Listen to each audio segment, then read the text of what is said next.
Bonsoir à tous.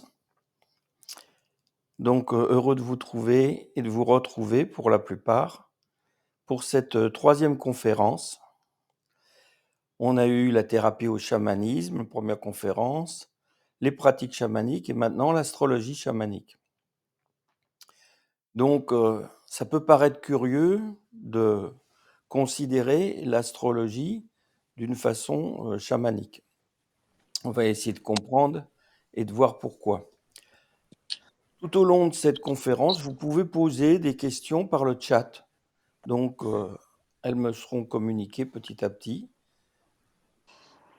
Les entités planétaires. Donc, il faut savoir que le thème, dans cette vision-là, représente un GPS. C'est votre GPS, le thème, pour trouver la voie. C'est-à-dire que le thème, il n'est pas, en fait, totalement constitué, fini, figé. Pour trouver, en fait, votre voie, toutes les planètes vont devenir comme des guides dans votre GPS astral pour trouver votre, voie vers l'âme, le soi ou la réalisation. Appelez ça comme vous voulez et cetera. C'est ça qui est intéressant. Après, il faut savoir qu'il va se passer, en fait, des reliances qui sont importantes dans la voie chamanique. Le thème n'est pas simplement une réunion de planètes, qui sont symboliques avec le Mercure, la Vénus, le Mars et cetera, chacun ayant un sens, une symbolique. Dans cette vision-là, on va penser que les planètes, traditionnellement, depuis toujours, les planètes sont liées au niveau de l'astrologie chez les Perses, de l'astrologie en Inde, de l'astrologie au Japon, de l'astrologie en Chine, c'est-à-dire chez les anciennes civilisations, les planètes étaient vues, si vous voulez, comme des entités planétaires. Voilà. Donc, mettons en médecine tibétaine, on appelle ça les hôtes, et on peut se relier, on peut avoir des reliances et des aides avec des énergies venant des hôtes. Les autres, au très haut niveau, sont les Bouddhas, mais pour un être humain normal, vu son taux vibratoire, son fonctionnement, il manque en général, d'énergie pour pouvoir se relier à ces hôtes du premier niveau. Par contre, les hôtes du deuxième niveau sont très importants parce que ce sont les entités planétaires, c'est-à-dire que chaque planète est une entité. Donc, c'est pas simplement comme en astrologie ou en astronomie, des astres qui tournent et qui pourraient avoir une influence en tant que planète, qui tournent dans le ciel et qui étaient à une certaine position le jour et le lieu de votre naissance. Donc la vision n'est pas la même. Dans ce cas-là, on va comprendre qu'il y a une possibilité de se relier avec ces entités qui sont comme des gardiens, qui sont comme des protecteurs et qui peuvent vous aider à atteindre, votre incarnation, le pourquoi vous êtes venu sur terre. Ça, c'est dans une tradition, qu'on retrouve partout dans le monde et ça permet en fait qu'il y ait des synchronicités qui se passent, un travail d'ailleurs qu'avait commencé Jung, des synchronicités qui se passent entre votre énergie interne, c'est-à-dire les planètes que vous portez en vous, et ça on le verra dès qu'on verra les liens corporels, les planètes que vous portez à l'intérieur de vous et les planètes et les entités qui se trouvent dans le ciel. Il y a des synchronicités et ces synchronicités-là, il y a des raisons et des connexions pour qu'elles se fassent et qu'elles amènent la transformation personnelle. Donc, pourquoi ça va se faire plus ou moins bien, c'est ce qu'on va essayer de comprendre et de voir. La reliance, elle est obligée dans le chamanisme. Dans le chamanisme, les chamans savent très bien que seuls, ils peuvent faire peu de choses et qu'ils ont besoin de se connecter par des fibres de conscience, qu'ils ont besoin de se connecter à des entités. Alors ils ont des alliés, ils ont des entités qui peuvent les aider et seuls, ils savent très bien qu'ils sont relativement limités au niveau de leur énergie, de ce qu'on appelle le taux vibratoire et de ce qu'on travaille dans les formations et dans les stages, ce qu'on appelle la charge. Donc les gens vont être limités par ça et donc ils ont besoin d'une reliance. Ce qui permet, si vous voulez, de faire, par exemple, des traitements pour les thérapeutes qui ne sont pas abordables normalement sans cette reliance-là, sans cette guidance-là. OK? Ça existe depuis très longtemps. Par exemple, en Inde, ça a été énormément travaillé, on appelle ça les grahas. Vous voyez, les grahas sont des entités et curieusement, c'est ça qui est intéressant et qu'on comprendra par la suite, ces grahas sont des entités au nombre de 7 plus 2, Rahu et Ketu, ce qui fait 9, sont des démons, sont des entités qui peuvent être démoniaques. Donc, depuis la nuit des temps, les astrologues de l'époque essayaient de trouver des moyens de se mettre bien avec ces entités-là. Sans ça, elles provoquaient des pathologies, elles provoquaient des maladies, qu'elles soient mentales ou des maladies physiques. Donc, se mettre bien avec les grâces, c'était important. Donc, ça correspondait au Soleil, à la Lune, Mercure, Vénus, Mars, etc., Jupiter, Saturne, enfin les planètes que vous connaissez, plus les nœuds, le nœud nord, Rahu, et le nœud sud, Ketu. Donc, qui pouvaient avoir des influences extrêmement négatives. Donc, à cette époque-là, dans ces pays-là, que ce soit en Inde ou que ce soit même au Japon, avec les kami, là-bas on appelait ça non pas les gras, mais les kami, avec les kami qui pouvaient être très négatifs ou très positifs, il y avait des peurs, parce qu'il y avait des kami dans la rivière, il y avait des kami dans la montagne, il y avait des kami dans la forêt, etc., etc. Et il fallait toujours se mettre bien avec ces entités-là. Et donc, on ne pouvait pas faire un mariage, par exemple, ou une réunion, ou une célébration, sans essayer de consulter ces grahas et de faire des offrandes. Donc, il y avait ce qu'on appelle la propitiation. La propitiation, c'est obtenir les faveurs, si vous voulez, de ces entités. Donc, ça a été, dans la nuit des temps, ça a été dans toutes les religions de base, qui étaient des religions au départ chamaniques, ça a été de trouver les moyens pour se mettre bien avec ces entités. Donc, il fallait pouvoir, par exemple, faire des rituels. Donc, on faisait par exemple des fumigations, on faisait des offrandes que vous connaissez. On a vu ça dans différents stages, dans les pratiques chamaniques. Par exemple, on faisait des fumigations, on faisait des offrandes.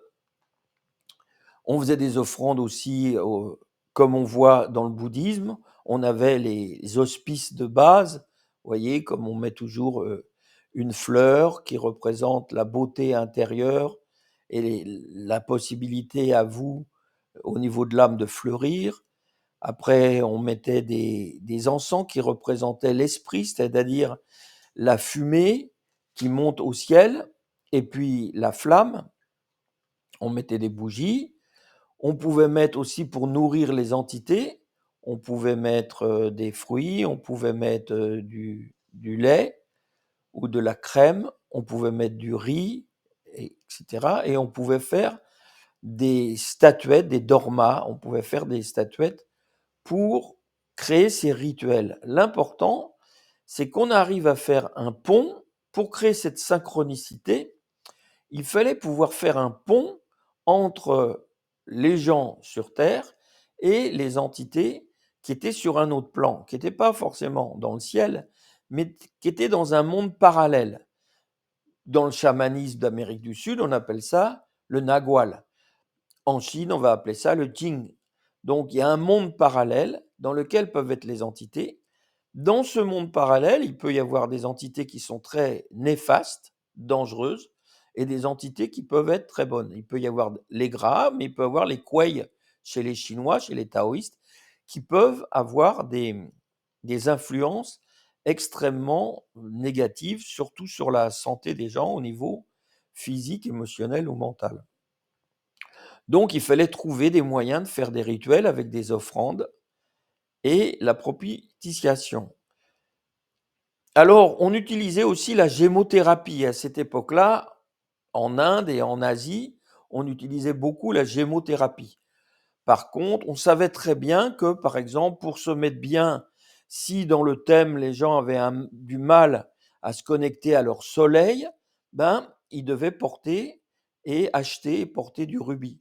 S'ils avaient du mal avec la lune, donc par exemple avec la maternité ou avec le domaine du rêve ou du sommeil, ils devaient porter des perles. Donc après, on s'aperçoit que pour Mercure, s'ils avaient des problèmes de communication, eh ben, ils devaient porter des émeraudes.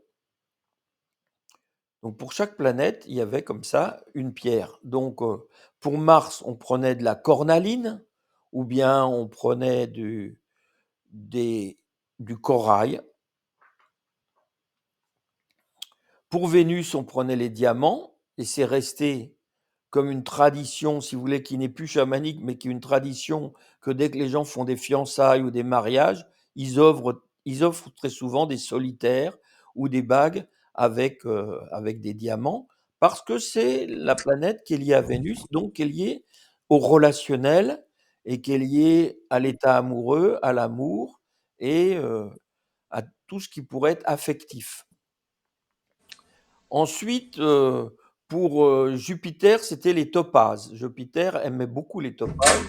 Donc, si on voulait du succès dans sa vie, si on voulait une réussite, si on voulait un développement à l'intérieur de soi, on utilisait des offrandes avec la topaze ou on portait les topazes. Pour Saturne, c'était évidemment les, les saphirs parce que c'est une pierre bleue et qui est une pierre de protection. Jusqu'à très récemment, en Grèce, les hommes surtout, les gens portaient des, des capuchons de saphir contre le mauvais œil, c'est-à-dire contre des coueils, contre les gras, contre les camis, contre ces entités qui pouvaient avoir une mauvaise influence. Donc tous les gens portaient un capuchon de saphir en tant que bague ou alors sur soi, ou on offrait ça sur des objets comme des croix pour les bébés à leur baptême.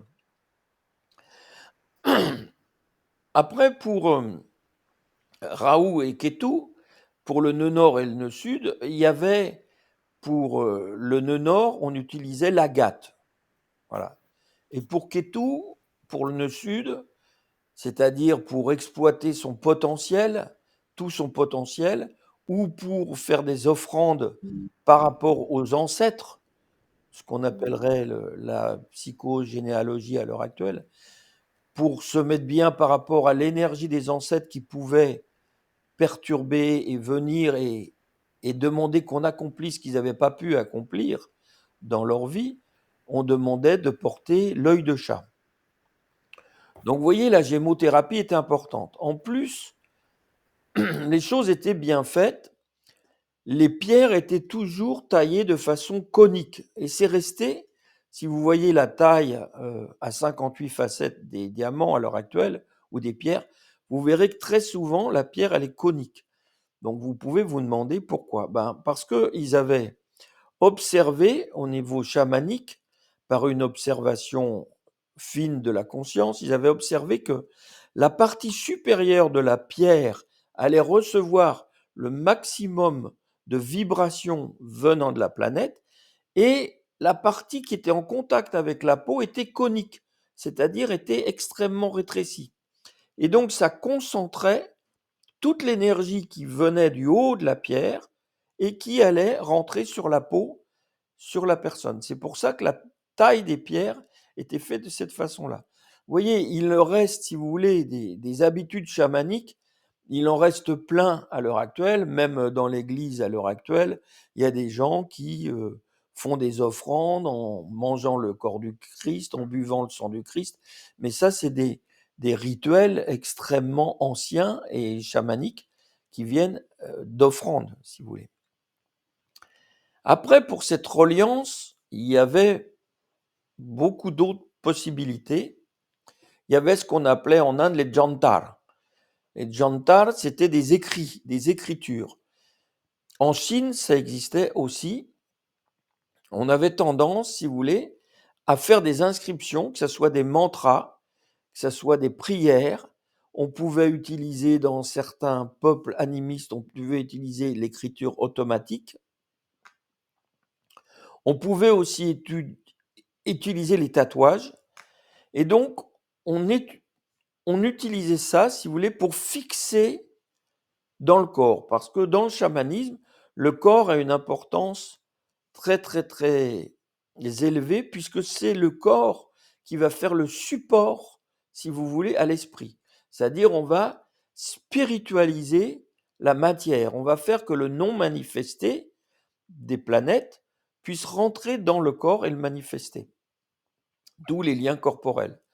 Donc, on pouvait écrire et la personne, soit elle portait cette écriture sur elle, soit ce mantra ou cette écriture ou cette prière pouvait être portée chez les Arabes, elle était portée gravée sur des pierres que les gens portaient.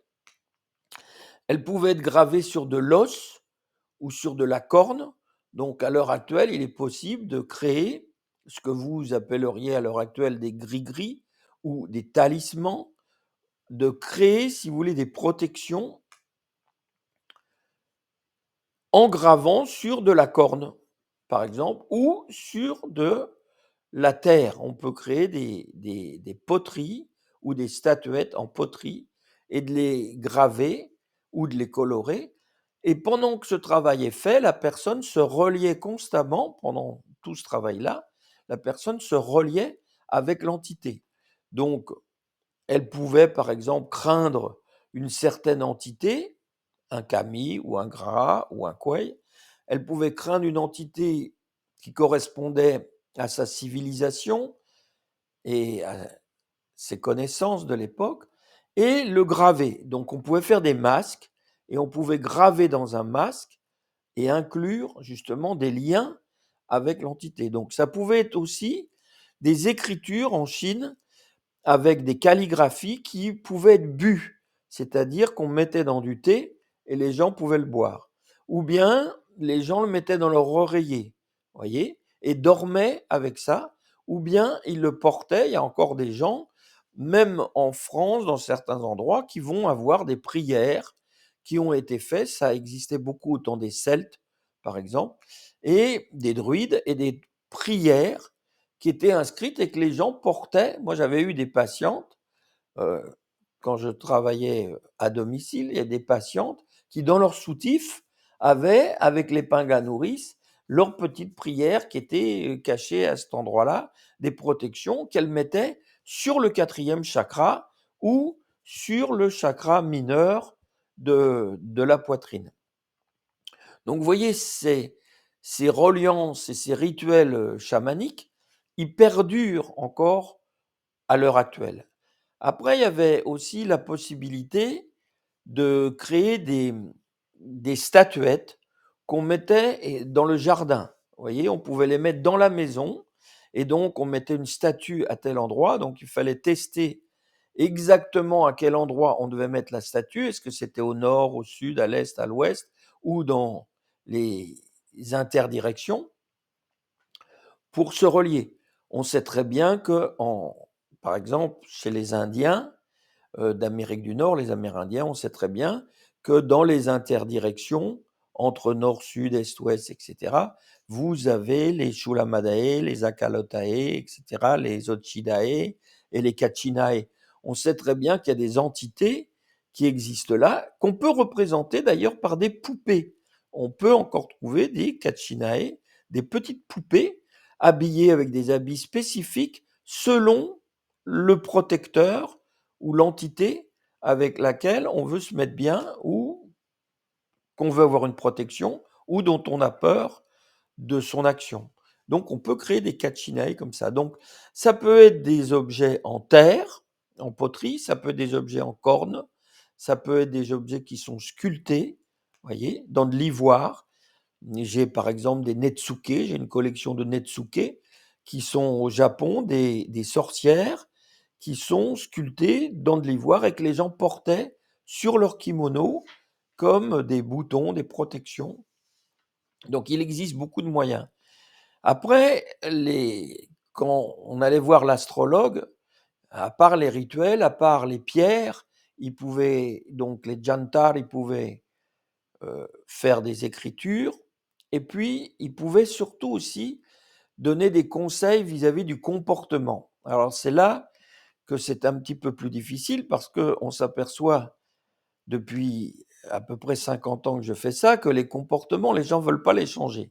Donc en fait, ce qui donne la pathologie, ce qui amène la pathologie, qui déplaît aux entités, eh ben, les gens ne veulent pas trop changer de comportement. Donc on donnait des conseils sur quel habit il fallait porter à tel moment et quel rituel il fallait faire.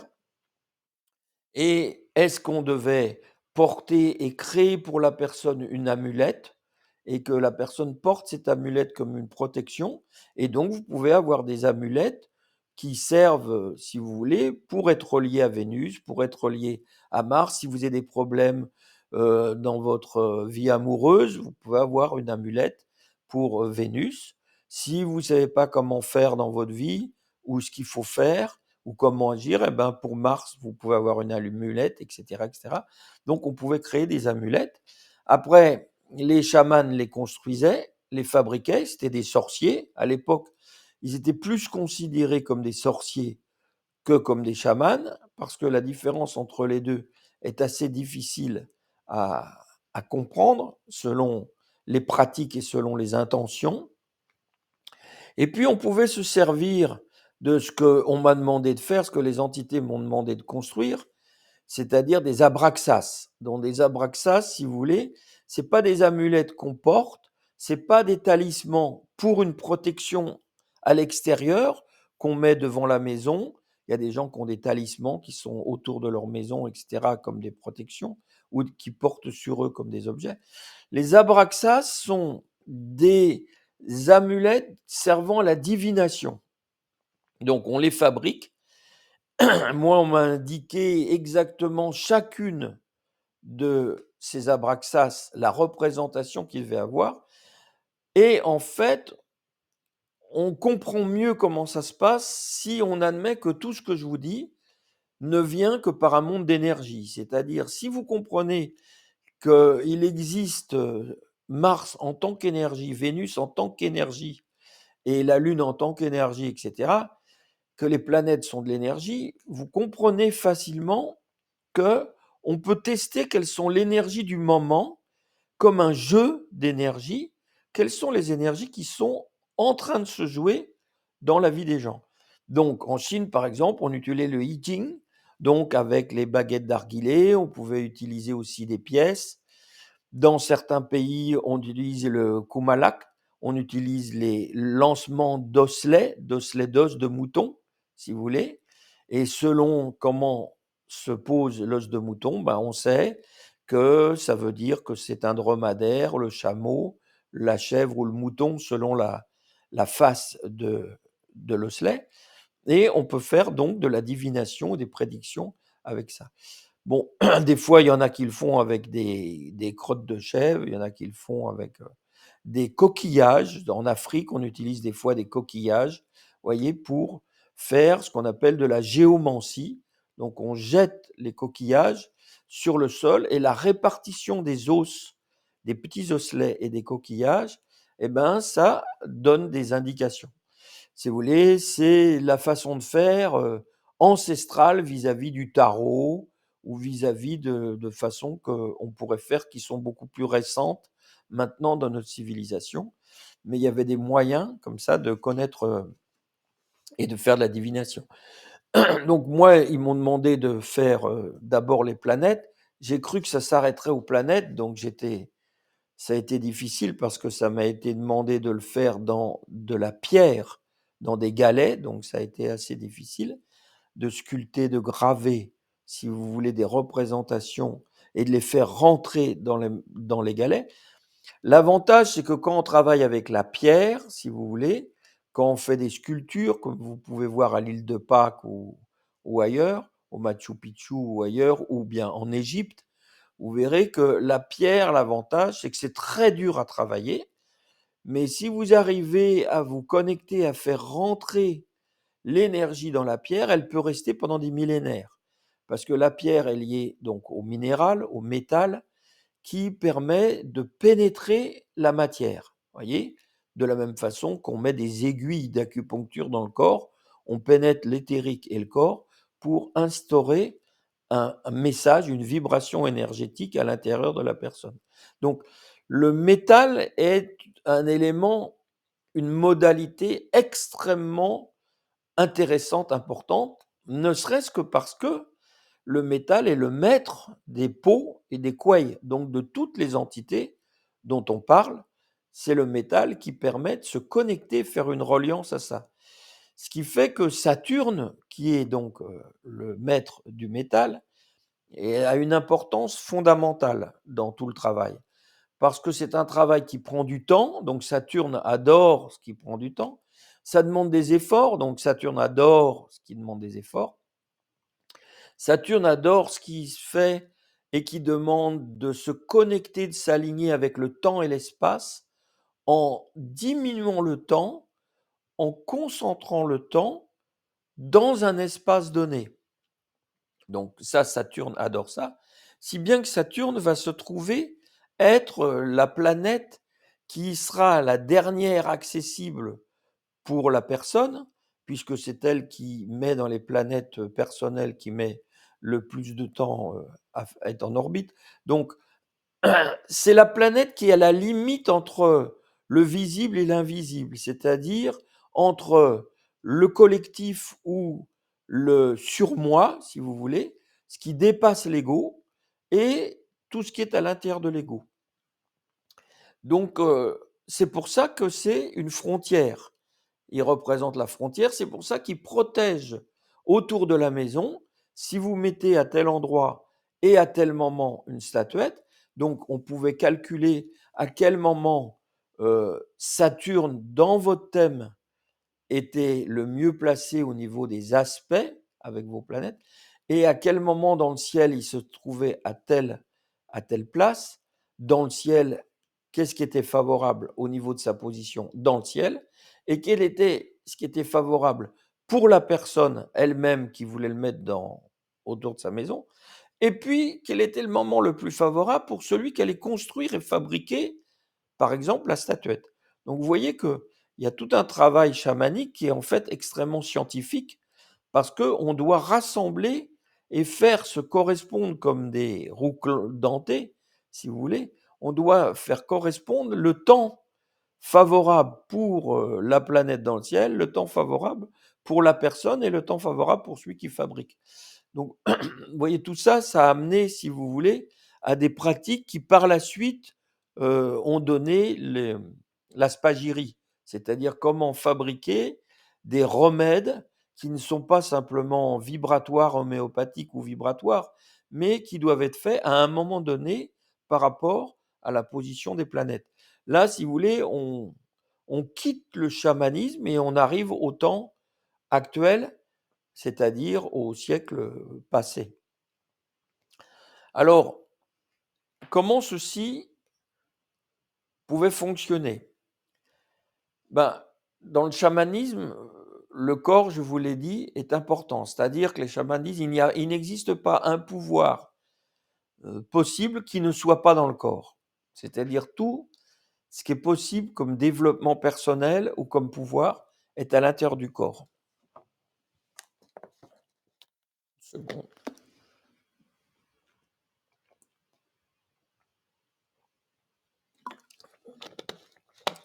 Merci bien. Vous voyez, c'est la bouteille d'eau, vous pouvez la charger, on appelle ça de l'eau structurée, vous pouvez charger cette eau-là avec une entité planétaire. C'est-à-dire que dans les formations que vous avez vues, que ce soit en énergétique globale où vous commencez à travailler le 3D, la plupart des gens qui sont inscrits ce soir, ils ont fait de l'énergétique globale, par exemple, ou les planètes chakras. Dans toutes ces formations, on apprend à, si vous voulez, utiliser par le 3D, utiliser une énergie qu'on peut faire rentrer à l'intérieur de la matière. Donc, comme je vous l'ai dit, dans les amulettes, dans les abraxas, etc. Mais on peut le faire rentrer dans la bouteille d'eau. C'est-à-dire que chaque jour, vous pouvez installer comme vibration dans l'eau que vous allez boire, vous pouvez installer une certaine énergie, une certaine entité. Vous n'avez qu'à voir tout le travail qu'Emoto a fait sur l'eau et la mémoire dans l'eau et la cristallisation de l'eau, etc. Dès qu'on la glace, les cristaux, etc. Donc tout ce travail-là, vous pouvez vous intéresser à ça et vous verrez qu'il est possible chaque jour, dans votre bouteille d'eau, de créer un 3D et de créer un champ d'énergie où vous pouvez instaurer de la Vénus, si vous voulez des meilleures relations, plus douces, plus nourrissantes. Vous pouvez installer une Vénus dans votre bouteille d'eau, vous pouvez avoir de l'énergie pour faire une activité physique, vous pouvez installer du Mars dans votre bouteille d'eau, etc., etc. Mais vous pouvez faire ça aussi dans un autre remède ou des huiles essentielles ou un autre remède. L'important, c'est que vous créez aussi un lien corporel. Vous allez boire cette eau. Donc cette eau-là, si vous voulez, comme on est constitué d'au moins 75% d'eau, toute cette eau-là, si vous voulez, elle va voyager dans votre corps, dans votre sang, dans vos cellules, dans votre lymphe, dans vos interstices et vos espaces cellulaires et intercellulaires, dans votre collagène, etc. Donc, ça va vous baigner intérieurement. Donc, vous pouvez faire profiter toute votre cellule, que ce soit de la tête jusqu'aux pieds, de cette eau-là, en la chargeant de cette façon-là. Donc, c'est une façon de faire un lien corporel. Après, vous pouvez faire aussi un lien corporel avec l'extérieur et l'environnement. L'ennui, c'est que si vous n'êtes pas dans le chamanisme, vous n'avez pas le senti. Donc ceux qui n'ont pas le senti, ils vont être obligés, si vous voulez, de se demander, ben tiens, quelle planète je vais prendre en ce moment? Quelle planète de mon thème va être difficile? Donc ils vont réfléchir et ils vont utiliser le mental en se disant, bah, par exemple, j'ai des problèmes de communication dans mon travail ou dans le couple ou dans un groupe, j'ose pas prendre la parole, donc mon Mercure doit pas être très bien, je vais essayer de faire un travail avec Mercure. Mais vous voyez, tout ça vient, si vous voulez, d'une connexion par l'ego, par les 3 premiers chakras, c'est-à-dire: «Tiens, il y a un problème, je vais y réfléchir, je vais essayer de comprendre et dans mon thème, qu'est-ce qui va pas bien qui pourrait m'aider? J'ai un problème relationnel, donc ça doit être ma Vénus, donc comment elle est aspectée? Quels sont les transits en ce moment sur ma Vénus?» et cetera et cetera. C'est sûr que si vous avez une Vénus à 15-16 degrés du Taureau, c'est sûr qu'avec Uranus, il y a des changements qui vont se passer. Bon, déjà, prenez déjà l'adresse de l'avocat dès maintenant, vous gagnerez du temps. Donc, vous voyez que vous pouvez comprendre ce qu'il faut faire, mais après, comment vous allez placer cette planète? Vous avez un problème avec la Vénus. Comment vous allez placer cette planète dans le corps? Est-ce que vous la mettez dans la rotule? Est-ce que vous mettez dans la cuisse? Est-ce que vous mettez dans le foie, dans la rate? Est-ce que vous mettez dans l'ovaire? Où vous allez mettre cette planète? Vous n'allez pas avoir de reliance. Quand vous n'avez pas le senti, ça va rester mental, c'est-à-dire, ah tiens, il faudrait que j'en parle en psychanalyse, ou il faudrait que je comprenne pourquoi, qu'est-ce qui se passe dans ma vie, pourquoi mon Mercure, et ça. Tout ça, c'est de l'ordre du mental. Donc, il n'y a pas d'inscription et de mémoire qui se pose dans votre corps. Les chamans sont beaucoup plus terre à terre, si vous voulez, que ça. Pour eux, ça va être très simple. Avec le senti, ils savent exactement quelle planète en ce moment pose problème. Il suffit qu'ils se connectent et qu'ils sentent à l'intérieur d'eux, ou bien ils se connectent en regardant leur thème et tout de suite on leur indique avec le senti, ben, que c'est telle planète en ce moment qui pose problème. Alors que peut-être si vous voulez, les choses peuvent être beaucoup plus fines et nuancées. C'est-à-dire, la personne pense qu'elle a des problèmes avec sa Vénus. Donc, si elle n'a pas le senti, elle dit: «Mon problème, c'est le relationnel, j'arrive pas à avoir des bonnes relations, ça doit être ma Vénus». Et elle peut partir sur cette piste-là. Avec le senti va vous montrer Mercure et vous allez dire: «Ben, non, je comprends pas». Mais il va vous indiquer que c'est le Mercure de la Vénus qui va pas bien. Donc c'est parce qu'il y a une mauvaise communication avec quelqu'un au niveau du couple ou au niveau de la profession, c'est une mauvaise communication, c'est des non-dits ou des choses dont vous n'osez pas parler par Mercure qui est bloqué, que la Vénus va se trouver mal et que les gens vont sentir qu'entre eux, ben, il n'y a rien à se dire, il n'y a pas de communication, il n'y a pas d'échange, il n'y a pas de partage. Mais les gens peuvent croire que ça vient de la Vénus. Ou bien la Vénus est pas bien et vous partez sans le senti sur la Vénus, alors qu'avec le senti, eh ben, immédiatement, on vous indique soit sur des objets qui représentent les différentes planètes, soit sur votre thème, ça va indiquer que c'est le Mars, c'est-à-dire votre façon d'agir, la façon dont vous agissez peut être quelque chose qui va heurter ou créer des situations blessante ou dérangeante, si vous voulez, pour l'autre et donc affecter la Vénus. Donc sans le senti, c'est très difficile parce que vous devez essayer de réfléchir et de comprendre à ce qui se passe et partir peut-être sur des mauvaises pistes. Avec le senti, ça prend une seconde pour que vous sachiez immédiatement quelle est la cause de la cause. C'est pour ça que avec les patients, c'est beaucoup plus simple de ne pas savoir pourquoi ils viennent et d'interroger le corps et que le senti dise ben, il y a effectivement un problème sur le foie, mais c'est un nœud émotionnel qu'il faut enlever, ou c'est un problème sur l'ovaire, mais ce problème sur l'ovaire, il n'est pas bien à cause du foie parce qu'il y avait une mauvaise progression, si vous voulez, de l'ovule à l'intérieur de la trompe. Parce que donc c'est un problème du bois, du foie, sur l'ovaire. Voyez? Donc ça peut être un problème aussi de mercure par rapport à l'ovaire. Donc vous pouvez aussi avoir quelque chose qui vous indique que c'est un problème qui est lié au à la gorge ou qui est lié à la parole, si vous voulez, par rapport à l'ovaire et vous pouvez ne pas comprendre. Mais chamaniquement, c'est simple que vous pouvez avoir une mauvaise image de vous. Donc ceci nous amène à comprendre que les gens rentraient, posaient les hôtes du deuxième niveau, c'est-à-dire les entités planétaires, ils les posaient en tant qu'amis, si vous voulez, en tant que reliance à l'intérieur du corps. Donc ils pouvaient mettre un Jupiter à tel endroit, ils demandaient où veut aller le Jupiter.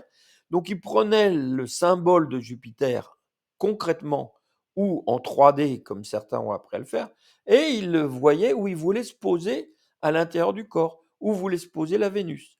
De la même façon, chamaniquement, on pouvait prendre une entité bouddhique, par exemple, si vous recevez une transmission et un lien avec une entité bouddhique ou un protecteur ou un gardien, eh ben, vous savez que cette entité-là, eh ben, hop, elle veut se poser dans votre cuisse ou elle veut se poser dans la poitrine ou elle veut se poser à tel endroit.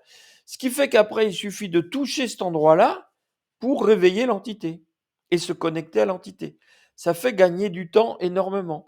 À chaque fois que, par exemple, vous avez besoin d'une entité qui vous calme, vous avez besoin dans votre vie, mettons professionnelle, d'être plus calme, plus lent, moins speed ou moins impatient, ben, peut-être Saturne va vous aider et il faut savoir où se trouve votre Saturne. S'il se trouve dans la cuisse, ben, dès que vous posez d'une façon nonchalante, vous posez la main sur la cuisse, vous serez en communication avec Saturne et Saturne vous amènera son énergie directement dans votre main à l'intérieur de vous. Vous créez, si vous voulez, un ancrage, vous créez un lien corporel avec l'entité. Donc à ce moment-là, vous allez tout de suite vous détendre, vous relaxer et être davantage lent ou patient parce que vous recevez ce Saturne à l'intérieur de vous. Alors si vous êtes vraiment handicapé énergétiquement, les gens pouvaient inscrire ça à demeure. Moi, je vous parle de quelque chose qui peut rester un moment parce que vous en avez besoin, mais vous pouvez le mettre à demeure avec le tatouage. Le tatouage servait à marquer sur des zones du corps qui correspondent à des points d'acupuncture d'ailleurs, qui chaque point a une symbolique psychique, une symbolique mentale, une symbolique physique, puisqu'ils servent à traiter des problèmes physiques, énergétiques, mais ils ont une symbolique psychique, les points d'acupuncture, puisque en fait, c'est pas des points, c'est des cavernes. En fait, c'est des chuées. Chuées, c'est des grottes, c'est des cavernes dans lesquelles il y a des entités, où il y a des énergies. Alors évidemment, il peut y avoir des mauvaises énergies comme du froid, du vent, et cetera, ou de la peur et des mauvaises énergies qu'il faut savoir gérer avec, l'acupuncture.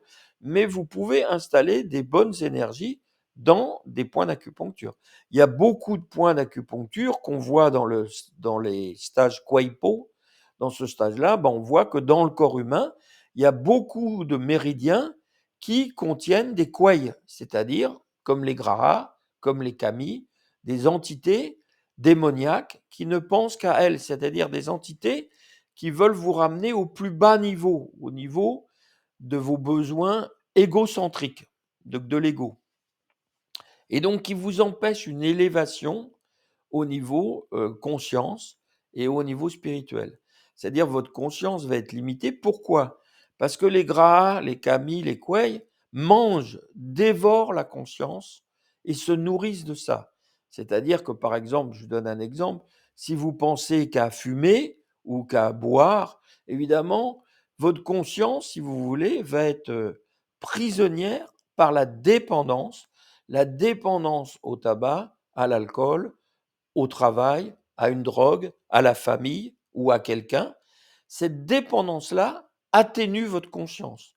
Vous rendez de moins en moins conscience de ce qui est juste, équilibré, harmonieux pour vous, parce que le quoi, il va bouffer cette conscience-là, parce que ça le nourrit. Donc, il a tout intérêt à vous pousser à faire encore plus de professionnels, ou encore plus d'alcool, ou encore plus de tabac, ou encore plus de sucre, ou encore plus d'activité physique et de jogging, et cetera, jusqu'à ce que vous ayez un problème, ligamentaire ou un problème, articulaire, et cetera, ou un problème musculaire, un claquage, et cetera.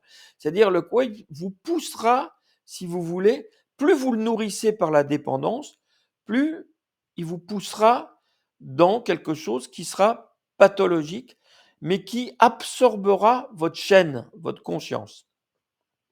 Ça, c'est très, très, très important à bien comprendre que les couets, c'est de l'énergie.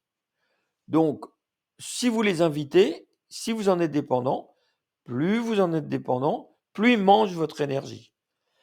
L'ennui, c'est que dans le chamanisme, on sait que pour se transformer, si vous voulez, ou pour être en relation, en reliance avec les entités supérieures, on a besoin de beaucoup d'énergie. Donc, on ne peut pas s'octroyer le luxe d'avoir des couailles. Il va falloir les reconnaître, les chasser pendant toute une vie pour, si vous voulez, diminuer la dépendance avec ces couailles-là.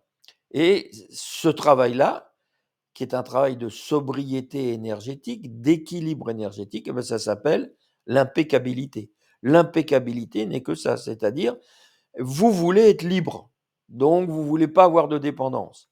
Vous voulez avoir le moins de dépendance possible. Donc toutes les dépendances que vous pouvez avoir au niveau émotionnel avec des personnes, par exemple, ou des lieux, ou des objets, ces énergies-là, il faut les récupérer. C'est toutes les pratiques chamaniques. Maintenant, vous pouvez aussi avoir différents types de dépendances. Vous pouvez avoir des dépendances avec des croyances. Des croyances qu'il faut manger ceci, cela, ou des croyances au niveau d'une religion, ou des croyances au niveau des livres ou des écrits. Et ces croyances-là vont limiter votre conscience, c'est-à-dire vous empêcher de faire ceci, de faire cela, de consommer ceci ou de consommer cela. Ça va être restrictif. Et donc, ça vous enlève de l'énergie.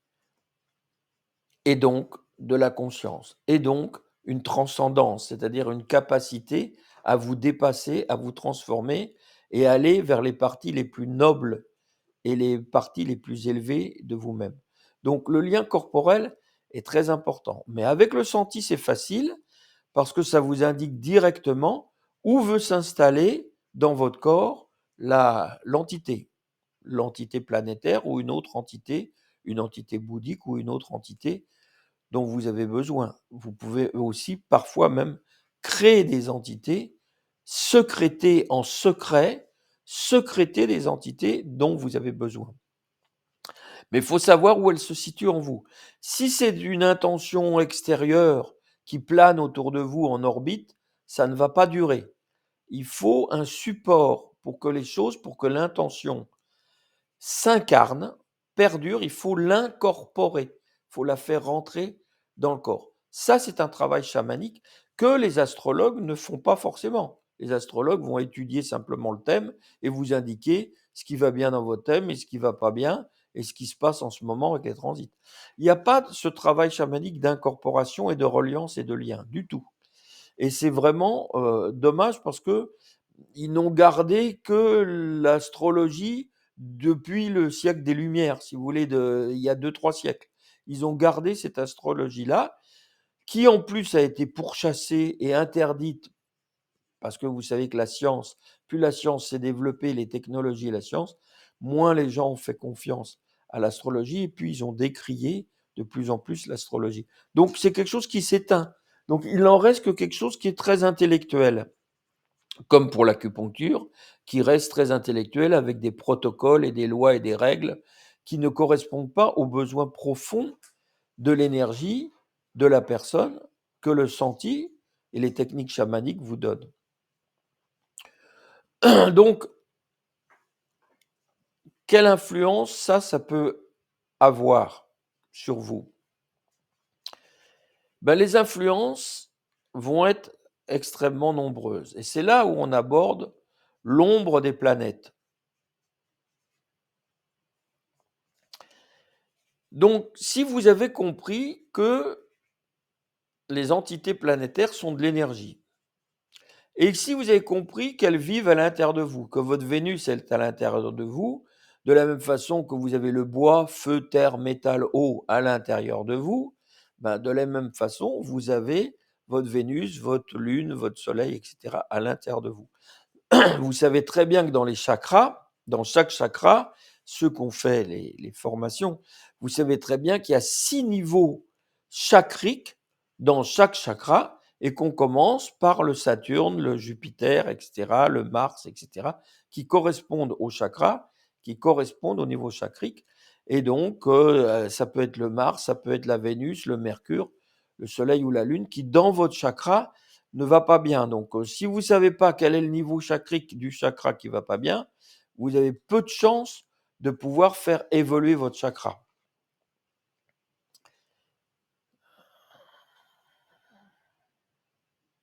Oui, donc je vois qu'il y a déjà une question et je vois que les gens ont pas du tout compris donc ce que je viens d'expliquer.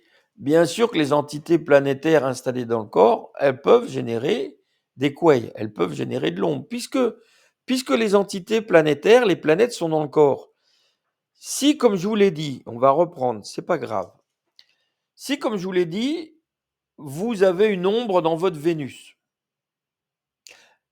mettons, vous avez des mauvaises relations, vous essayez plusieurs couples, les couples vont pas bien, vous vous entendez pas bien, ou vous avez des disputes, des conflits dans votre famille, avec vos parents ou avec vos frères et sœurs, ou des relations, ou vos voisins.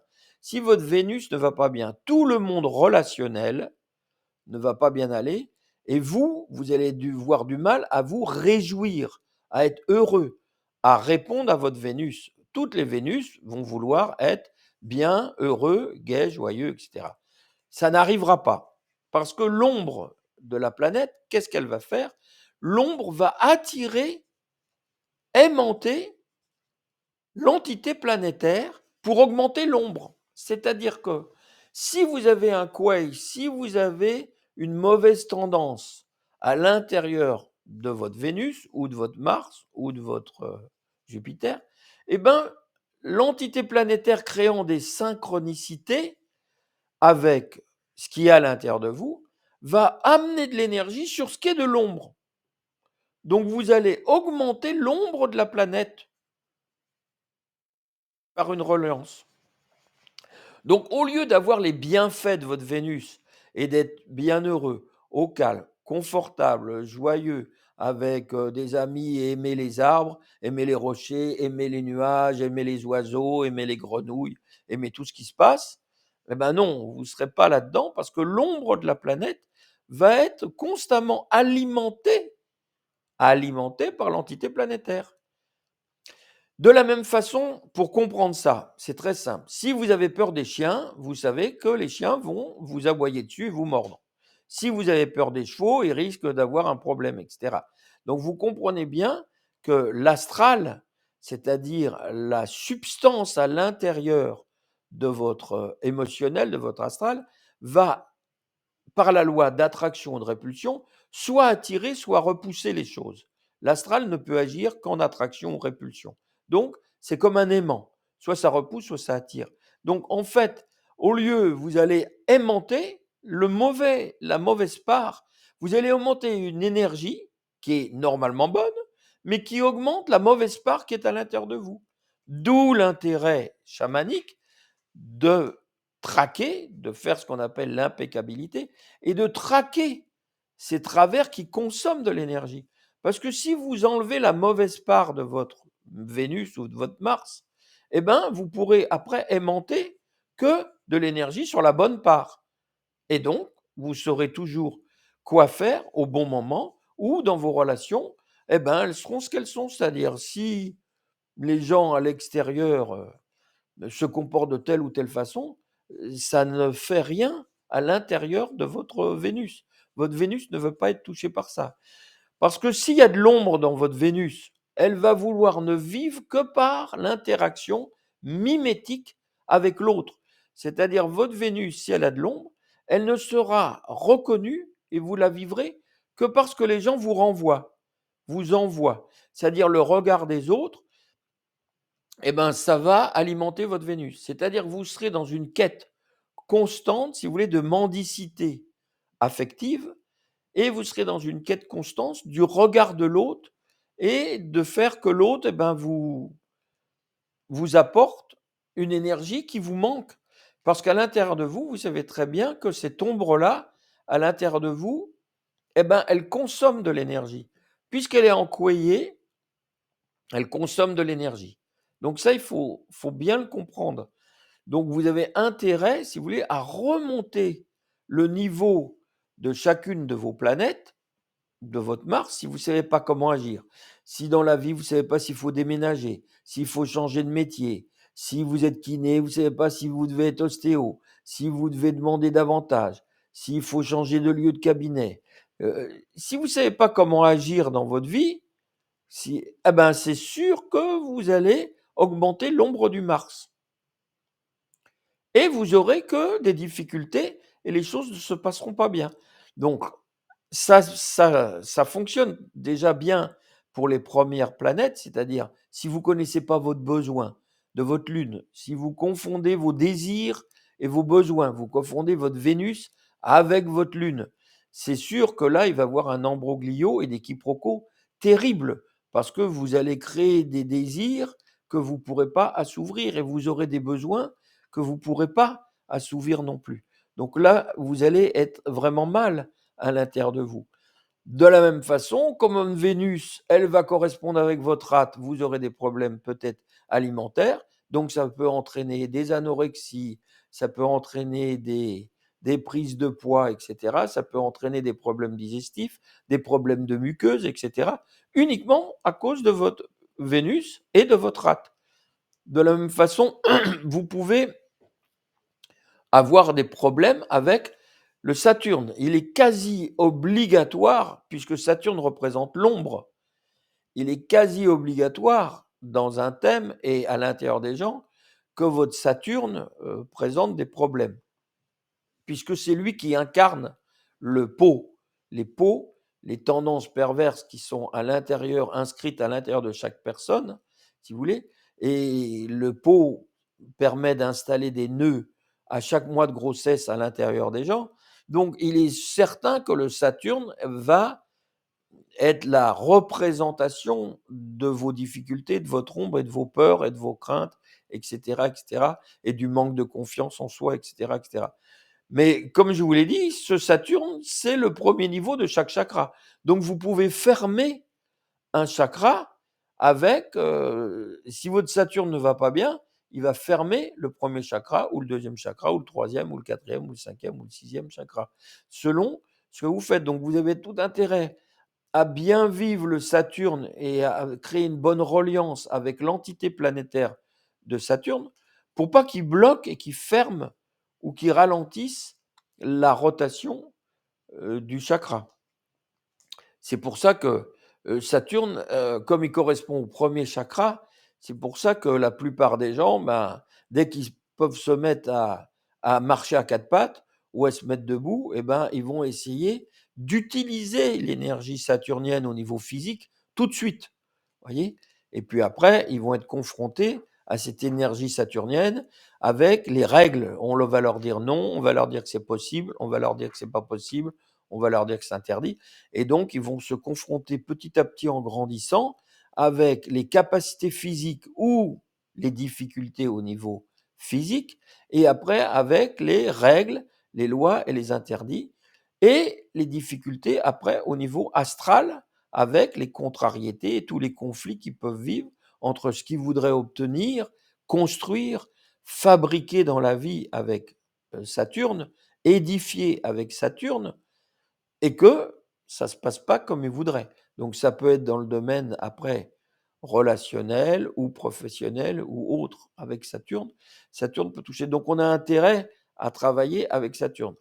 Il faut savoir qu'il y a des entités qui sont plus facilement abordables que d'autres. C'est pour ça que on parle pas, pour l'instant, je vous parle pas des transpersonnels, je vous parle pas d'Uranus, Neptune, Pluton, parce que là, elles sont encore d'un autre domaine.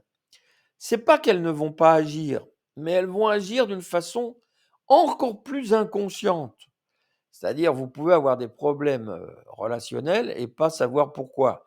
Donc, c'est semi-conscient.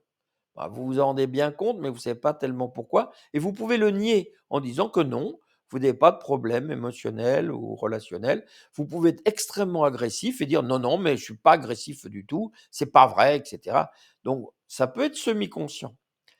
L'ennui, si vous voulez, c'est que les transpersonnels vont au début, avant d'être des transpersonnels qui vous apportent le plus haut niveau de conscience, ce qui est possible avec elles, elles vont agir sur les plus bas niveaux d'abord et elles vont faire l'ombre de l'ombre, si vous voulez, si je peux m'exprimer comme ça, des trois premiers chakras. C'est-à-dire avec Uranus et le Verseau, dans le premier chakra, eh ben, elles vont agir là-dessus et créer des gens qui se cassent la figure, des gens qui se font mal, des gens qui ont des accidents ou des gens qui pensent qu'ils peuvent faire n'importe quoi et qu'il leur arrive des problèmes, si vous voulez. Parce que ça va représenter, si vous voulez, le casse-cou, l'ombre de l'ombre du premier chakra par le Verseau. Alors que Saturne va représenter dans le premier chakra le Capricorne, voyez. De la même façon, dans le deuxième chakra, les gens peuvent avoir énormément d'illusions avec Neptune dans leur deuxième chakra. Et puis penser qu'ils vont découvrir le grand amour et qu'ils sont déçus et que l'amour, c'est pas comme dans les romans et que ça se passe pas comme ça et qu'en fait, etc. Parce qu'en fait, la partie la plus cachée, ça va être dans le poisson, ça va être dans la partie d'ombre de l'ombre du deuxième chakra. Donc, ils vont peut-être vivre le Sagittaire, déjà le Jupiter du Sagittaire dans le deuxième chakra, mais la partie la plus cachée, ça sera lié au Neptune et dans le deuxième chakra au Poisson. De la même façon, les gens peuvent avoir des difficultés pour trouver un travail et pour trouver leur place dans la société avec le Mars, qui est représenté dans le troisième chakra, si vous voulez, avec le bélier. Mais en fait, des fois, ils peuvent avoir l'impression qu'il y a comme un mauvais sort qui fait que quoi qu'ils fassent, ça réussit pas ou c'est un échec. si vous voulez. Et ça va être représenté par la partie d'ombre de l'ombre du troisième chakra qui sera liée, si vous voulez, à au au scorpion. C'est-à-dire le scorpion va représenter la part plutonienne qui est totalement inconsciente. Alors que la part, si vous voulez, bélier peut être rencontré en se disant: «Je comprends pas, j'essaye de construire ceci, ça marche pas. J'essaye de passer un examen, ça marche pas» et cetera. «J'essaye de progresser, de m'élever dans l'échelle sociale ou de construire quelque chose, ça marche pas». Ça, c'est la partie semi-consciente du troisième chakra. Mais les transpersonnels sont bien plus malines que ça. Avant de pouvoir utiliser Pluton dans le septième chakra, il agit déjà et il fait souffrir dans une partie totalement inconsciente du troisième chakra au niveau de l'ego. Alors,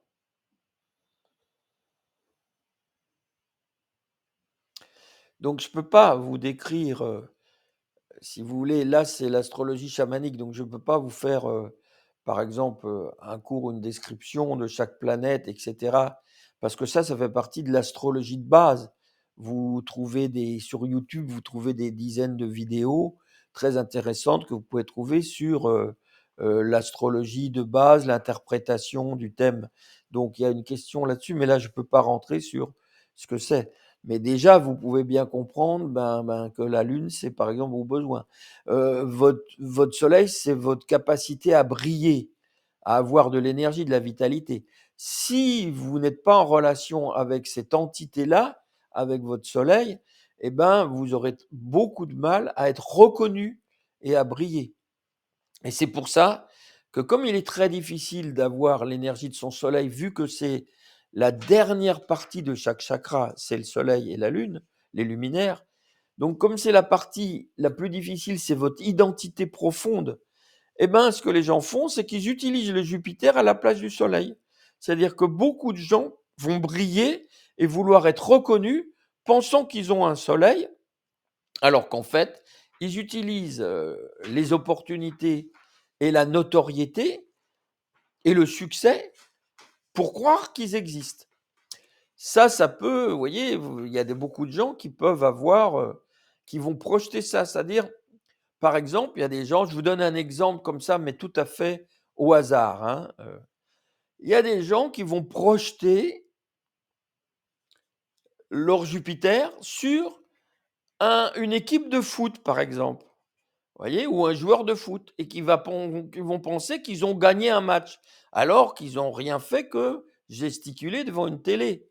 Mais leur Jupiter leur fait croire que c'est leur soleil et leur identité et eux-mêmes qui a gagné un match.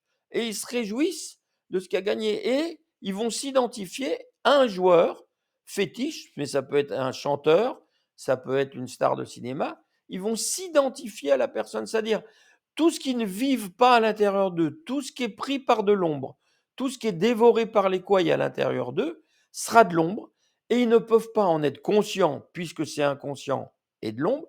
Donc ils sont obligés de le projeter sur une équipe, un joueur de foot, un chanteur, etc. ou la personne qu'ils aiment, ou le pape, ou le Dalai Lama, ou je ne sais pas quoi. Ça montre, si vous voulez, qui ne vivent pas du tout, du tout, du tout la planète complètement, parce qu'ils sont obligés de la projeter. Donc, c'est ce qu'on appelle en chamanisme l'identification. On est obligé de se désidentifier. Vous êtes obligé de vous désidentifier au, au père et à la mère. Sans ça, vous n'avez pas votre soleil. Votre soleil est en partie représenté par votre père et votre lune est en partie représentée par votre mère. Parce qu'il y a une identification à une part de votre lune à l'extérieur qui sera votre mère ou une part du soleil qui sera votre mère. Dans le chamanisme, on dit oui, c'est facile, il suffit de récapituler et de reprendre l'énergie de tout ce que vous avez vécu avec votre père et de la réabsorber dans le corps et de réabsorber l'énergie que vous avez eue avec votre mère et de la réabsorber dans votre corps. Et là, vous allez nourrir forcément votre lune et votre lune sera à 98% au lieu d'être à 30% avec 70% projetés sur votre mère, pensant que tous vos problèmes viennent de la mère que vous devriez être comme votre mère, que votre mère a eu des enfants, que vous ne pouvez pas en avoir, ou qu'elle, elle a fait comme ci, ou qu'elle vous a jamais compris, qu'elle vous a jamais aimé. Tout ça n'existe pas dans le chamanisme puisque ça, c'est de l'énergie. Et qu'on a des moyens très simples pour récupérer de l'énergie. Donc votre mère n'existe pas en tant que mère, ni votre père, c'est de l'énergie. Donc vous pouvez réabsorber cette énergie ou ne pas la connaître, en être inconscient et nourrir votre ombre. Et nourrir l'ombre de votre lune, l'ombre de votre soleil, etc., etc. Comment vous pourriez enlever l'ombre? L'ombre, la seule façon de l'enlever, il faut aller la rencontrer. Si vous ne savez pas que vous avez une ombre, l'ombre, si vous voulez, l'intérêt de l'ombre, c'est qu'elle ne soit pas consciente. C'est qu'il y a des couailles dedans qui vivent dedans et qui absorbent votre énergie. Donc les couailles n'ont pas intérêt à ce que vous le voyez. Ils vont vous dire que fumer, ça peut être bien, que de conduire vite, ça peut être bien, que de boire de l'alcool, ça peut être très bien. Ils vont vous donner toujours des prétextes pour que vous ayez raison et que d'être végane, c'est très bien et que d'être catholique, c'est très bien, que d'être musulman, c'est très bien, que d'être juif, c'est très bien. Ils vont vous donner des raisons pour pas que vous voyez l'ombre. Tant que vous croyez ce que dit le couaille, vous le nourrissez, vous ne pouvez pas transformer l'ombre. Déjà, il faudrait le reconnaître. Mais les couailles sont malins. Pour pas que vous le reconnaissiez, il faut qu'ils vous enlèvent la conscience. Parce que si vous aviez de la conscience, vous avez moins d'ombre. Et vous reconnaissez la part d'ombre avec la conscience. Mais le couaille, son rôle, c'est d'avaler la conscience et de vous donner de la dépendance. Donc, pour enlever de l'ombre, il faut déjà reconnaître de quoi vous êtes dépendant dans la vie. Toute dépendance ou tout ce qui vous est insupportable, désagréable, tout ce qui vous donne l'envie de contrôler, l'envie d'être susceptible, la susceptibilité, ou tout ce qui vous donne la possessivité, pensez que mentalement vous avez raison, que vos opinions sont vraies, ça c'est de la possessivité au niveau mental. Ça c'est de l'ombre. Pensez que au niveau affectif, le couple c'est ça et la famille c'est comme ça et pas autrement, ça c'est de la possessivité au niveau de l'astral et de l'affect. Et penser qu'il n'y a que ce sport-là qui est bon et qu'il n'y a que cette façon de manger au niveau physique et que ces plats-là ou que ce type d'alimentation qui est bonne ou que vous allez tout soigner grâce à l'argile, voyez, ou au chlorure de magnésium, ça, c'est de la possessivité. C'est-à-dire, vous êtes persuadé et vous voulez persuader les autres que vous avez raison, vous détenez la vérité. Ça, c'est maintenir l'ombre en place. Donc, si vous voulez maintenir l'ombre, vous avez qu'à être sûr de vous. Dans le chamanisme, ça ne se passe pas comme ça, puisque dans le chamanisme, la personne, elle est sûre de rien, elle croit en rien, elle ne croit pas en quelque chose. Puisque c'est l'intention de la vie, l'intention des entités, ce qu'on appelle l'intento, c'est-à-dire qu'est-ce que veut la vie, qu'est-ce que veulent les entités. C'est l'intento qui décide qui descend vers vous, qui décide. C'est-à-dire c'est l'intento, c'est ce qu'on appelle l'abstrait, c'est l'esprit qui va allumer en vous, dans votre offre énergétique, qui va allumer des fibres de conscience. Plus il y a un lien avec l'entité, plus elle allume des fibres de conscience, moins il y a d'ombre.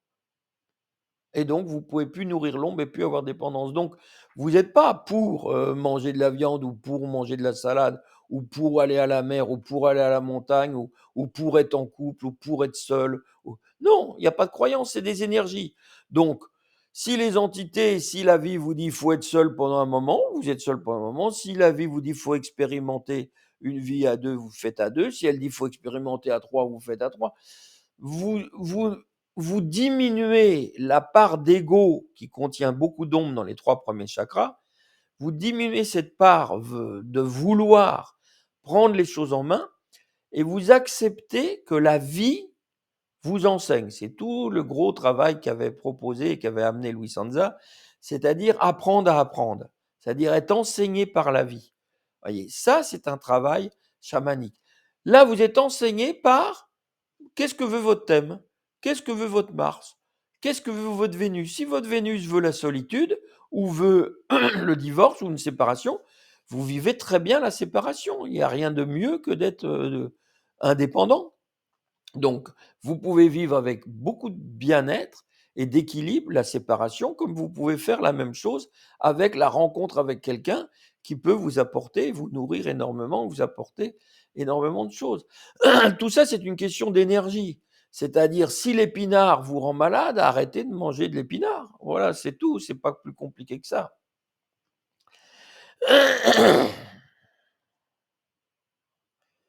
Non, vous inquiétez pas, il y a des gens qui demandent, si vous voulez, si un coueil, il se trouve dans un ligament et si le ligament se déchire, les gens pensent que le coueil va être libéré. Bien sûr, le coueil, il va être libéré pour aller vers le ligament d'à côté ou un autre ligament. Donc vous pouvez vous faire des problèmes à la cheville et puis après des problèmes au genou, puis après des problèmes à l'épaule, et cetera. Ou des problèmes dans le système nerveux ou des problèmes au niveau de la muqueuse des sinus, de la muqueuse de la gorge, de la muqueuse digestive, de la muqueuse intestinale.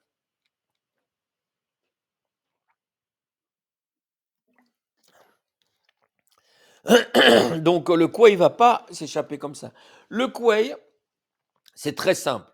Le couet, vous vous en séparez, il s'échappe, il part. Le moment où vous le nourrissez plus. Si vous ne pouvez pas vous empêcher, vous avez une dépendance vis-à-vis du sucre, vous arrêtez le sucre. Et vous voyez ce que ça fait. Qu'est-ce que ça crée en vous physiquement, émotionnellement et mentalement d'arrêter le sucre?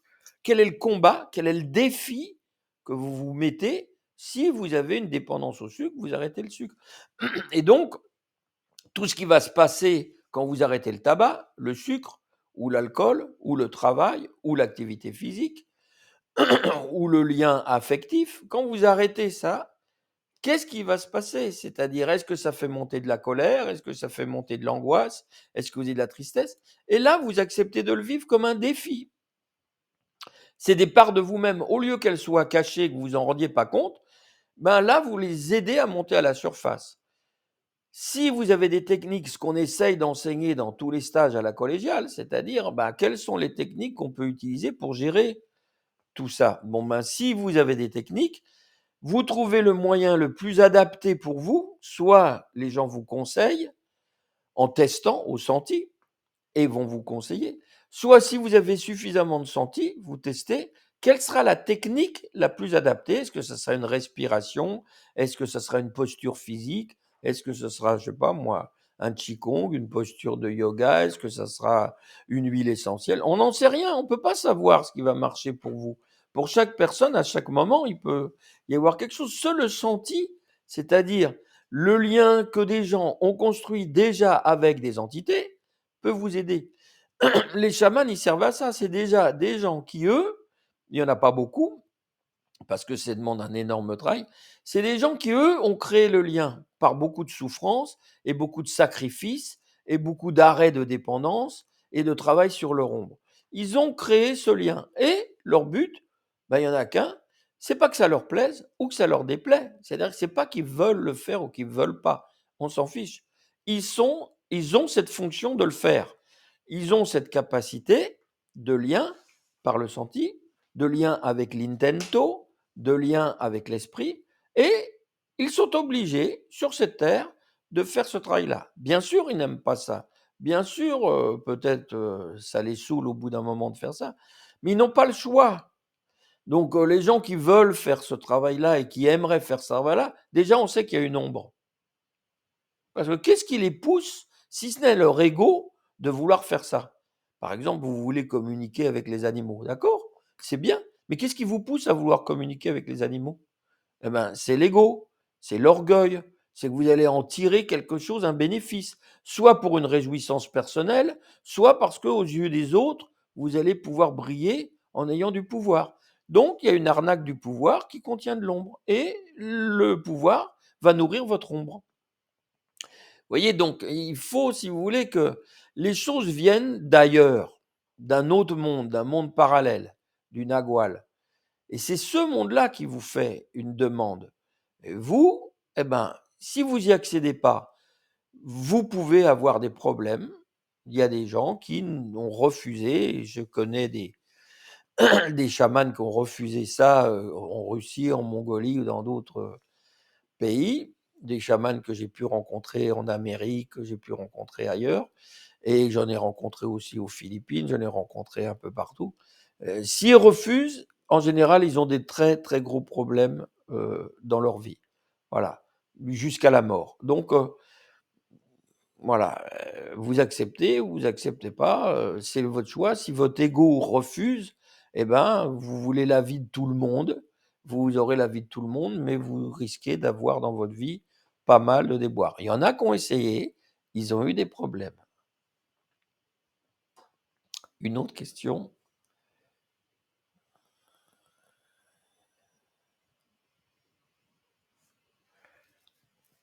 Oui, c'est une bonne question. Et ça, si vous voulez, ça nous amène, à la fin où je voulais un peu parler de ce qui se passe un peu dans le ciel, les éphémérides, ce qui se passe un peu autour de nous. Bien sûr, les planètes vont prendre des habits, c'est-à-dire que vous voulez aller à une soirée, ben, vous mettez une robe de soirée. Voilà, vous voulez vous baigner, vous mettez un maillot de bain. Voilà, vous voulez faire du cheval, vous mettez des bottes. Vous voulez aller en forêt, vous vous habillez pour aller en forêt. Vous voyez bien que la personne que vous êtes, elle peut changer. Si vous voulez d'habiller, elle peut se maquiller, pas se maquiller, porter des bijoux, s'habiller d'une façon, s'habiller d'une autre. Votre voix peut changer, c'est-à-dire si vous parlez à votre père, peut-être vous allez avoir une voix. Si vous parlez à votre amoureux, vous aurez une autre voix. Si vous parlez à vos enfants, vous aurez encore une autre voix. Vous pouvez changer d'octave, de tonalité, de timbre en fonction de la personne à qui vous êtes. Vous ne parlez pas avec la personne dans votre couple de la même façon qu'avec votre banquier. Ou alors, c'est que vous avez un lien très particulier avec votre banquier et vous aurez certainement des bons prêts. Mais bon, c'est pas aussi fréquent que ça, vous voyez? Mais c'est possible. Donc vous voyez que vous changez bien. Et ben la planète, quand elle va passer, si vous voulez, comme, le Pluton, il va passer, il était depuis longtemps en Capricorne, il est à la fin du Capricorne. En 2023, il va faire une petite incursion vers le printemps 2023, il va faire une incursion en Verseau. Et puis vous savez qu'il est très lent, donc il va à l'impression qu'il va à l'envers, on a l'impression qu'il rétrograde.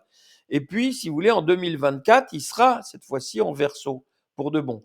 Ben, il porte un nouvel habit, c'est-à-dire cette énergie-là, comme vous avez une énergie, ben, vous vous appelez, je sais pas moi, Bernadette, ou vous vous appelez Germaine ou Mathilde, ou bon, vous êtes cette personne, votre identité va se transformer et changer et se moduler et s'adapter en fonction du lieu. Donc, si vous êtes à la piscine, il ne faut pas vous habiller comme pour une soirée, parce que les talons hauts dans l'eau, ben, c'est pas le mieux, vaut mieux des palmes, vous comprenez? Bon, si vous allez à une soirée avec les palmes, vous risquez, à moins que ce soit une soirée déguisée, vous risquez de ne pas passer inaperçu. Vous voyez? Donc vous comprenez bien que le Pluton, c'est Pluton. Pluton restera Pluton. Mais Pluton va se draper, si vous voulez, d'énergie comme il est une énergie. Il va recevoir et agir dans un domaine d'énergie, dans le ciel, dans le zodiaque, dans un lieu qui est différent, vous voyez? Donc, vous rentrez dans une église, ben, normalement, vous ne pouvez pas faire de la même façon que si vous rentrez chez vous, voyez? Bah, là, c'est la même façon. Donc, il va être en Verseau, donc tout le monde sait, ceux qui ont fait de l'astrologie, ils savent que le Verseau, c'est ceci. Bon, personne n'a jamais compris les Verseaux, il faut dire la vérité, mais mettons que les Verseaux soient le collectif et les nouveautés, les innovations, et cetera. On a connu des énergies uraniennes et du Verseau avec l'informatique, avec les ordinateurs, avec les téléphones mobiles, et cetera, avec toutes les inventions qu'on a eues. C'était du domaine de l'Uranus, du domaine du Verseau. Donc, Pluton va rentrer. Donc, il se peut qu'au niveau du collectif, ben, il y a des énergies qui se mettent en mouvement et à bouger. Voilà. Après, ça ne bougera pas évidemment de la même façon pour tout le monde, parce que si les gens ont un Pluton, n'ont pas bien vécu leur Pluton, n'ont pas accepté des défis et n'ont pas accepté de se remettre en question et de se transformer dans leur vie, c'est sûr que là, Pluton risque de les toucher ben, davantage que les gens qui sont copains, qui ont fait une alliance, une reliance avec l'énergie plutonienne, si vous voulez. Bon, qui ont essayé de se comporter comme des guerriers responsables. Quoi qu'il se passe, ils sont responsables de ce qu'ils ont pensé, de ce qu'ils ont dit, de ce qu'ils ont vécu. et des actes qu'ils ont posés. Donc s'ils ont agi avec cette énergie-là, il y aura moins peut-être de transformation pour eux. Mais il va se passer d'ici le printemps prochain des mouvements à l'intérieur, si vous voulez, du collectif. Après, en 2025, ça fait très longtemps, ça fait des années que Neptune, qui met 165 ans pour faire le tour, qui est très lent, c'est une planète très lente, elle va passer en 2025, elle va passer en bélier. Donc, elle était chez elle en poisson, dans un signe d'eau, vous voyez, et elle aurait pu amener pour beaucoup de gens, jusqu'à 2025, vous devriez essayer un maximum de vivre le côté spirituel, le côté artistique, le côté créatif, le côté intuitif, le côté médiumnique, travailler sur vos rêves, travailler sur vos intuitions, vous demandez quelle est la place du spirituel en vous, est-ce qu'il n'y a pas un trou, un vide à l'intérieur de vos vies que vous essayez de combler avec l'ego en achetant des trucs, en possédant ou en brillant davantage, mais que malgré tout ce que vous avez fait, il y a quelque chose qui vous manque à l'intérieur de vous. Ben, des fois, Neptune pourrait vous aider à trouver intuitivement ou d'une façon créative ce qui vous manque, que ce soit par de la musique, la peinture, la sculpture, etc., etc., comme vous le voulez, ou en écrivant vos rêves, ou en travaillant, comme les chamans le font, sur l'art de rêver, c'est-à-dire en essayant de vous souvenir de vos rêves, de rentrer dans vos rêves, de changer vos rêves, d'être conscient que vous êtes en train de rêver dans vos rêves, et après, de vous voir en train de dormir, et après, de déplacer votre corps de rêve. Donc, il y a un énorme travail qui prend des dizaines et des dizaines d'années pour travailler avec Neptune sur le corps de rêve. Donc ça, le chaman, lui, il a l'art de traquer, l'art de rêver, et tout ça se fait selon l'intention. Donc il a un travail à faire. Puis après, en 2026, vous aurez Uranus, cette fois-ci, qui est en taureau et qui fait des demandes et des demandes sur changer la Terre, changer l'écologie, prendre soin de la planète. Et pourtant, vous avez vu que il s'est passé pas mal de trucs. Il y a eu des énormes parties de toute l'Australie qu'on cramé, des incendies. Il y a eu des milliers, des milliers, des milliers, des dizaines de milliers, peut-être 1 milliard, paraît-il, d'animaux qui sont morts par tous ces feux en Australie.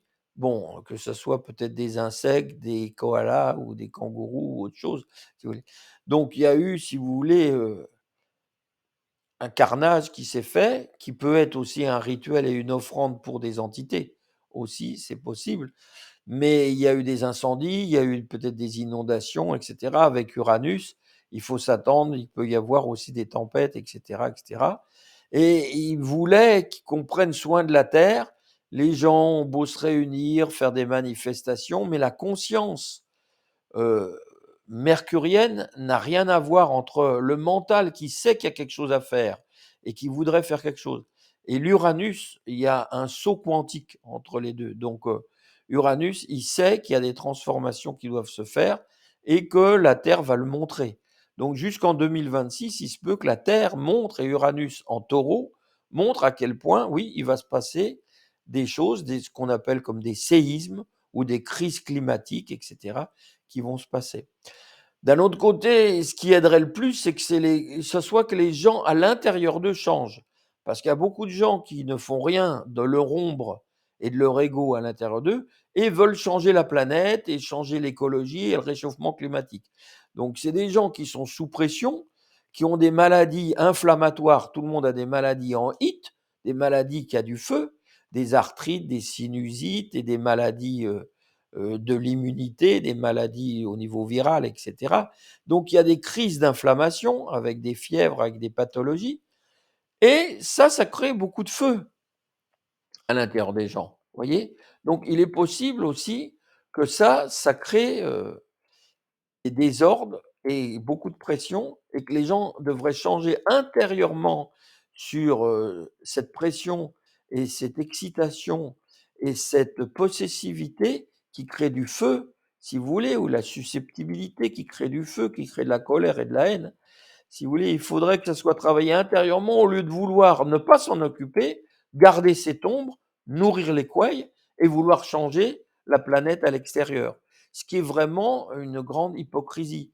Donc avant de vouloir changer la planète, sachant qu'il y a déjà que la planète a déjà vécu des glaciations, a déjà vécu des déluges. On a vu ça dans la transmission du Garuda récemment. On a vu que le Garuda, il avait vécu 3 extinctions et 3 destructions planétaires déjà. Donc ça fait des milliers et des milliers d'années, si vous voulez, qu'il y a sur la Terre des réchauffements climatiques, qu'avant le Sahara, c'était une oasis, qu'il y avait la mer au-dessus du Sahara, etc., etc., qu'il y avait des continents qui ont été engloutis, qui ont disparu. Donc vous comprenez bien que c'est pas un être humain avec son petit ego, parce qu'il fait une conférence ou qu'il va à l'ONU ou je ne sais où, qui va changer une glaciation. C'est-à-dire, est-ce que les êtres humains ont fait quelque chose pour éviter 10 000 ans de glaciation et la mort des mammouths? Est-ce que les êtres humains ont empêché les météorites et la mort des dinosaures? Vous voyez, des animaux préhistoriques. C'est-à-dire, l'être humain a un ego tellement fort qu'il pense que lui-même peut éviter le réchauffement climatique. C'est-à-dire, le réchauffement climatique, c'est peut-être simplement la Terre, l'entité Terre qui dit j'ai la fièvre. Il y a quelque chose qui ne va pas changer. Donc, il y a simplement 7 milliards de gens qui doivent intérieurement changer. Si le niveau de conscience ne change pas, eh ben, ça ne changera pas. Vous voyez, c'est très difficile ce changement. Il y a une nature dans l'être humain qui est foncièrement destructrice, qui veut détruire les forêts, détruire les océans. Ça, c'est foncièrement l'être humain. Il est comme ça, il a une nature destructrice sur toute la planète. Vous voyez, il aime raser quelque chose pour mettre une ville ou pour mettre une piscine ou pour mettre ce qu'il a envie. Vous voyez, il n'a pas du tout de respect. Donc cette énergie-là fait que c'est sa nature profonde. Donc si l'être humain, il est renard, vous ne pouvez pas lui demander, en tant que renard, de perdre sa nature de renard et de devenir un lapin. C'est pas possible. Par contre, sur les millions de renards qui existent sur Terre, il n'est pas impossible que certains renards, en travaillant Jupiter et la confiance, et en travaillant Saturne et les nouvelles règles, deviennent un renard qui se comporte comme un chat et deviennent un animal domestique que vous pouvez jouer avec et le caresser et lui donner à manger et vous en occuper comme un petit chat ou comme un lapin. Mais ça sera que un renard sur des millions de renards avec qui vous pouvez faire ça. Parce que la nature du renard, elle ne va pas changer. Voilà, nous allons clore. Je vais vous indiquer quand même que l'année prochaine, je vais mettre en place des petits ateliers. Donc, il y aura peut-être plus les conférences, mais vous pourrez suivre des petits ateliers d'une dizaine de personnes en indiquant par mail ce qui vous intéresserait, ce que vous aimeriez voir traité, que ce soit dans le domaine du chamanisme, comme on l'a vu dans les pratiques chamaniques, les rituels, etc., les reliances, ou que ce soit dans le domaine de l'astrologie et de votre propre thème, voyez, avec les difficultés que vous pouvez rencontrer dans votre thème avec certaines planètes, etc., et surtout avec l'ombre des planètes, parce que quand votre planète aura moins d'ombre, forcément, elle recevra tout l'aspect, les bienfaits des entités planétaires. C'est sûr qu'elle sera baignée par de la conscience et de l'énergie, votre planète, et vous en bénéficierez. Donc, on pourrait faire ces petits ateliers, peut-être une fois par mois, avec un petit groupe de personnes. Il suffira d'envoyer les thèmes et je pense que sur le site shamanhill.com et sur Facebook, il y aurait des annonces qui pourraient être faites pour les gens qui suivent sur Repei Tao sur Facebook ou qui suivent Shaman Healing Art sur Facebook. Il y a des informations qui pourraient être données et reprises aussi sur le site internet et qu'on puisse créer des petites mitotés comme, comme on pourrait le faire, mais pas peut-être au niveau d'une conférence, pour que ça soit beaucoup plus individualisé et personnel par rapport aux difficultés que vous rencontrez. Je vous remercie tous d'avoir été si nombreux, plus de 70, d'être présents et d'avoir pu suivre cette conférence en espérant que ça réponde à vos questions. Bonne soirée.